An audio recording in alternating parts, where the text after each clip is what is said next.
Semoga yang subscribe diberikan rezeki melimpah dari jalan tak terduga.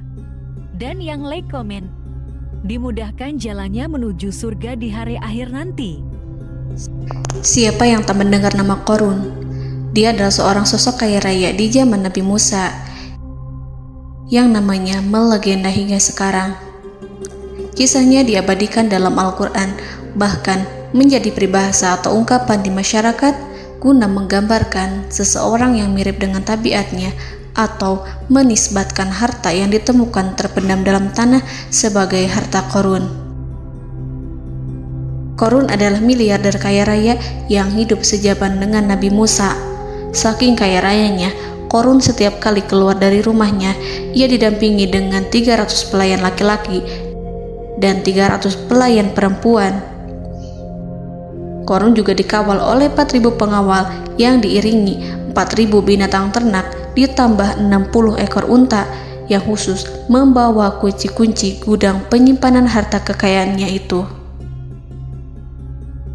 Itu dilakukan semata-mata sebagai bentuk kesombongan bahwa dialah manusia paling kaya, paling terhormat, dan memiliki pengikut setia.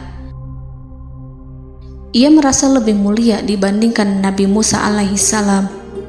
Orang-orang tentu saja akan penasaran seberapa banyak harta kekayaan Qorun jika pengawal dan pembawa kunci gudang kekayaannya sebanyak itu. Lalu berapa banyakkah harta yang dimiliki Qorun yang disimpan di dalam gudangnya tersebut? Sebelum saya melanjutkan, dimohon untuk menonton video ini sampai selesai supaya tidak ada kesalahpahaman dalam memahami isi cerita, serta mohon bantu channel ini semakin berkembang dengan cara tekan subscribe dan silakan tinggalkan like serta komen positifnya. Semoga dukungan pemirsa Risalah Kehidupan bernilai pahala dan menjadi wasilah dimudahkannya segala urusan pemirsa sekalian. Pemirsa Risalah Kehidupan, di zaman sekarang banyak orang yang mengistilahkan rezeki yang tak terduga dengan istilah harta Qorun. Lalu dari manakah sumber harta kekayaan Qorun yang sangat luar biasa itu?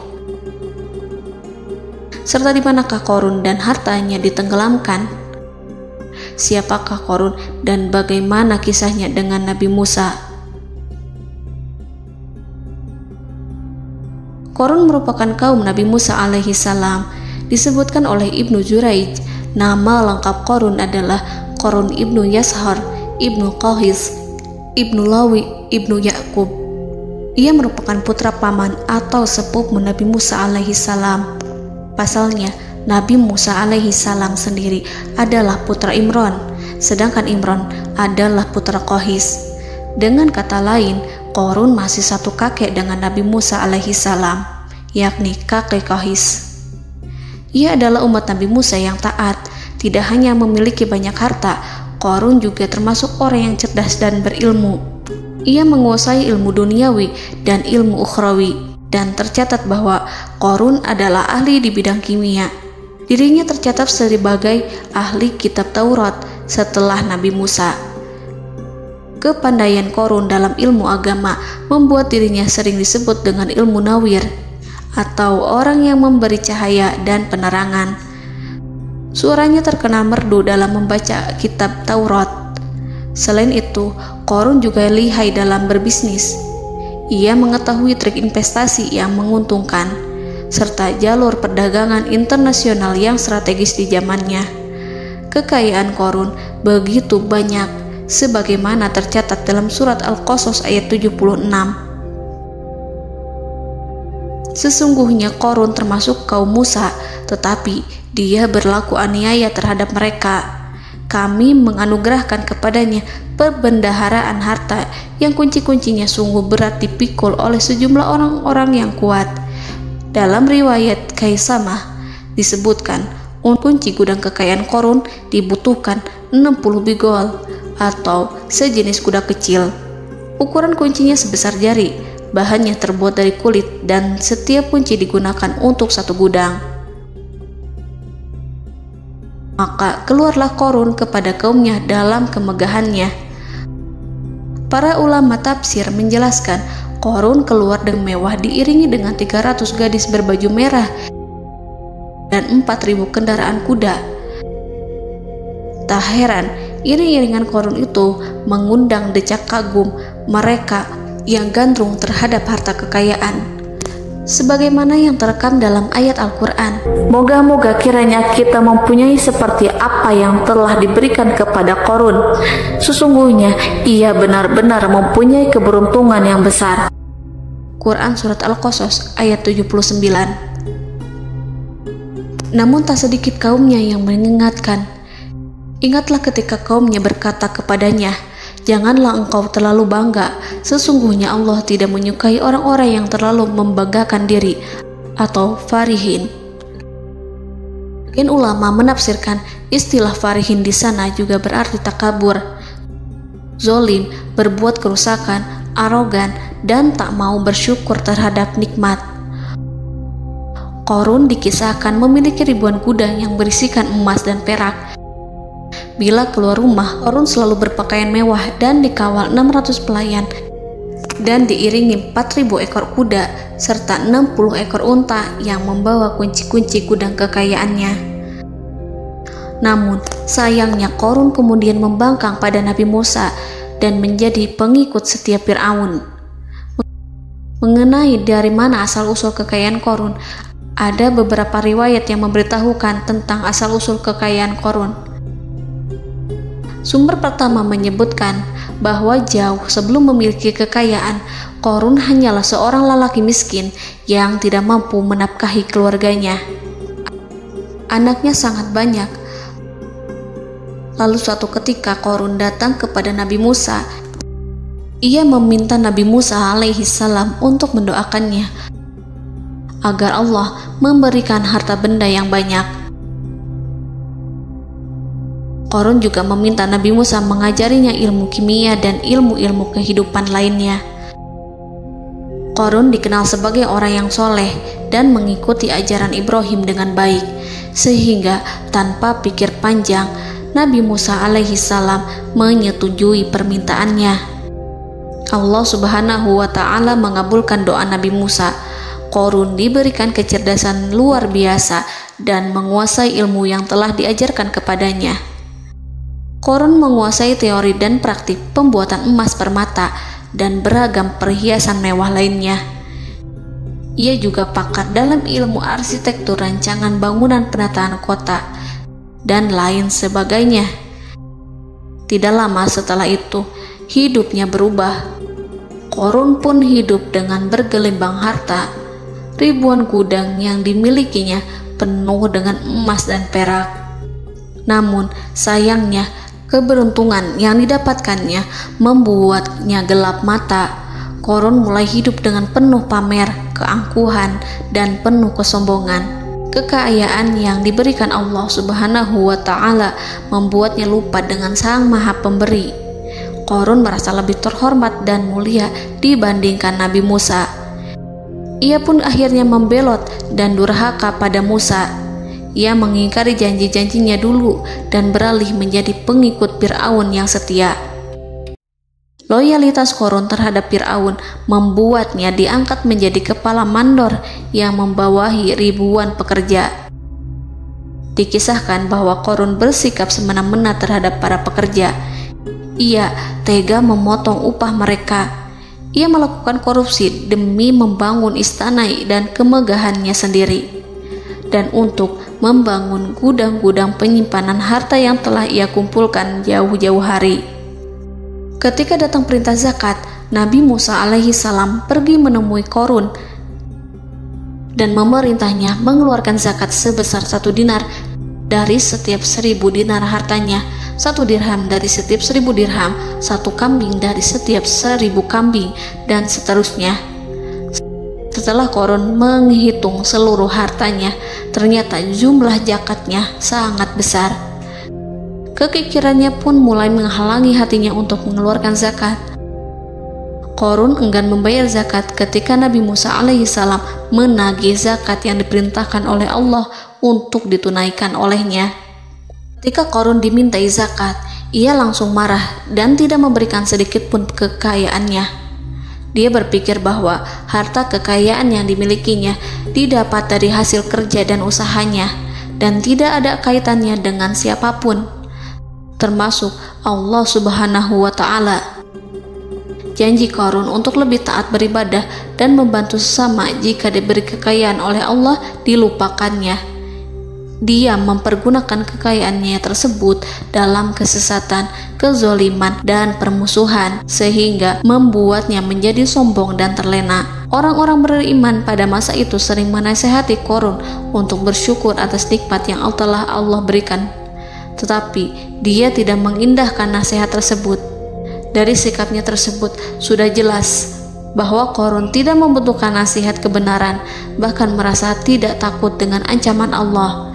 Sebab Qarun merasa sudah memiliki segalanya. Qarun merasa dirinya hebat dan pintar serta punya banyak pengikut setia, punya banyak pengawal dan merasa aman karena dekat dengan Raja Fir'aun. Qarun berkata, "Sesungguhnya aku mendapatkan harta ini karena ilmu yang ada padaku."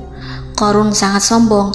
Ia merasa hartanya didapatkannya sendiri tanpa campur tangan dan kehendak Zat yang Maha Kaya, yakni Allah Subhanahu wa Ta'ala. Apakah Qarun lupa ataukah ia tidak tahu bahwa Allah telah membinasakan orang-orang sombong sebelumnya yang bahkan lebih kuat darinya, yang lebih kaya darinya, yang lebih banyak pengawalannya, lebih kokoh dan tak terkalahkan dibanding dirinya? Karena terdorong sifat kikir dan angkuh, maka Qarun membuat rencana untuk melakukan tipu daya agar dia terlepas dari kewajiban membayar zakat. Dia ingin menjatuhkan nama baik dan citra baik Nabi Musa. Kemudian dia mengumpulkan tokoh-tokoh konglomerat Bani Israel. Ia berkata kepada mereka, "Wahai saudara-saudaraku, terhadap apa yang diperintahkan Musa untuk membayar zakat, apakah kalian akan mematuhinya? Sekarang dia hendak mengambil harta yang ada di tangan kalian, maka pikirkanlah suatu cara untuk menghindari perintahnya." Para pembesar-pembesar yang dipanggil kemudian menjawab, "Wahai paduka Qarun, engkau lebih besar daripada kami. Kami akan melakukan apapun yang kau inginkan." Qarun berkata, "Datangkanlah kepadaku wanita cantik. Aku akan memberinya hadiah besar jika ia berhasil menggoda dan memfitnah Musa." Ketika wanita cantik yang diinginkannya datang, Qarun memberikan kepadanya uang muka sebagai jaminan. Ia akan membayarkan seluruh yang dijanjikannya ketika berhasil menjalankan misinya. Bukan hanya itu, Qarun pun berjanji akan menjadikan wanita ini sebagai istrinya. Keesokan harinya, Qarun mengumpulkan Bani Israel. Setelah itu, Qarun menghadap kepada Nabi Musa seraya berkata, "Orang-orang menanti kedatangan Anda, sampaikanlah saran dan nasihat kepada mereka." Nabi Musa kemudian keluar dari rumahnya. Ia mulai menyampaikan nasihat pada umatnya. Di antara nasihatnya, beliau berkata, "Barang siapa yang mencuri, aku akan memotong tangannya. Barang siapa yang memfitnah, aku akan mencambuknya sebanyak 70 kali. Barang siapa yang tidak mempunyai istri dan dia berbuat zina, maka aku akan mencambuknya sebanyak 70 kali. Adapun barang siapa yang memiliki istri dan ia berbuat zina, aku akan rajam dia sampai mati." Qarun kemudian berkata, "Apakah ini juga berlaku untuk Anda jika Anda sendiri yang berbuat zina? Apakah Anda akan menerima hukumannya?" Kemudian Nabi Musa menjawab, "Ya, meskipun saya sendiri yang melakukannya." Maka kemudian Qarun memanggil wanita yang telah dibayarnya. Wanita itu berdiri di depan Nabi Musa dan Bani Israel yang telah berkumpul, mengaku sedang hamil karena berhubungan badan dengan Nabi Musa. Maka marahlah Nabi Musa atas fitnah kejam yang diarahkan kepadanya. Kemudian Nabi Musa melakukan sholat 2 rakaat, lalu mendatangi wanita itu dan menyumpahnya agar mengatakan siapa yang menyuruhnya. Wanita itu menjadi ketakutan. Ia bergemetar di depan Nabi Musa dan mengaku bahwa yang menyuruhnya adalah Qarun. Lalu wanita itu bertaubat dan meminta maaf kepada Nabi Musa. Seketika Nabi Musa bersujud seraya berdoa kepada Allah agar menimpakan azab kepada Qarun. Allah memberi wahyu kepada Musa bahwa bumi telah dijadikan tunduk kepada perintah Nabi Musa. Kemudian Nabi Musa berkata kepada bumi, "Wahai bumi, telanlah Qarun beserta kekayaannya, habiskanlah semua." Kala itu Allah menurunkan wahyu kepada Musa alaihissalam untuk memerintah bumi apapun yang diinginkannya. Begitu Nabi Musa alaihissalam datang dengan wajah sangat marah, barulah Qarun merajuk, "Wahai Musa, sayangilah aku." Sementara Nabi Musa alaihissalam tak bergeming. Beliau lantas berkata pada bumi, "Wahai bumi, ambillah mereka." Seketika rumah Qarun mulai bergetar. Qarun dan antek-anteknya mulai dibenamkan hingga bagian lututnya. Rumahnya ikut turun sedalam lutut. Qarun kembali merajuk, "Sayangilah aku Musa." Rumahnya kembali berguncang. Kini Qarun dan kawan-kawannya kembali terbenam hingga pusar. Demikian pula rumahnya. Qarun terus merajuk, "Wahai Musa, sayangilah aku." Sementara Nabi Musa alaihissalam kembali meminta bumi, "Wahai bumi, ambillah mereka." Rumah Qarun berguncang lagi, sementara Qarun dan kawan-kawannya terus terbenam hingga bagian tenggorokannya. Demikian pula rumahnya. Qarun lagi-lagi menjerit, "Wahai Musa, sayangilah aku." Namun Nabi Musa alaihissalam tak bergeming. Beliau terus meminta bumi menelannya hingga akhirnya Qarun dan kawan-kawannya hilang seluruhnya ditelan bumi. Tak lama setelah itu Allah berkata, "Wahai Musa, apa yang membuatmu bersikap demikian? Padahal demi kemuliaanku, andai dia Qarun berdoa kepadaku, niscaya aku akan rahmati. Maka kami benamkan dia beserta rumahnya ke dalam bumi, maka tidak ada baginya satu golongan pun yang akan menolongnya selain Allah, dan dia tidak termasuk orang-orang yang dapat membela diri." Quran Surat Al-Qasas ayat 81. Lalu di manakah lokasi ditenggelamkannya Qarun beserta harta bendanya? Konon berdasarkan kepercayaan beberapa masyarakat setempat, Qarun ditenggelamkan di sekitar sungai atau danau Moris yang terkenal di kota Payom, negara Mesir. Qarun konon mendirikan istana dan di tempat itu pula ia ditenggelamkan. Dahulu, Qarun berkeinginan membangun sebuah istana, namun tidak diizinkan oleh Fir'aun jika istana itu dibangun di samping istana Fir'aun. Terlebih, Qarun juga tidak ingin membangun istana di tengah pemukiman Bani Israel yang terletak di tanah Jasan. Fir'aun pun memberikan tanah di wilayah Fayom. Kemudian di tepi sungai Payom inilah Qarun membangun istananya yang megah, dan di dalamnya ia membangun Al-Khunuj, gudang penyimpanan harta berisi emas dan perak. Salah satu bukti arkeologis yang dapat dijumpai di lokasi tersebut adalah runtuhan bangunan yang diduga sebagai tempat tinggal Qarun yang berjarak sekitar 2 km dari Danau Qarun. Menurut beberapa sumber, bangunan yang masih berdiri kokoh tersebut adalah benteng yang dibangun oleh Qarun. Namun ada juga yang mengatakan bahwa bangunan tersebut adalah tempat tinggalnya. Wallahu a'lam.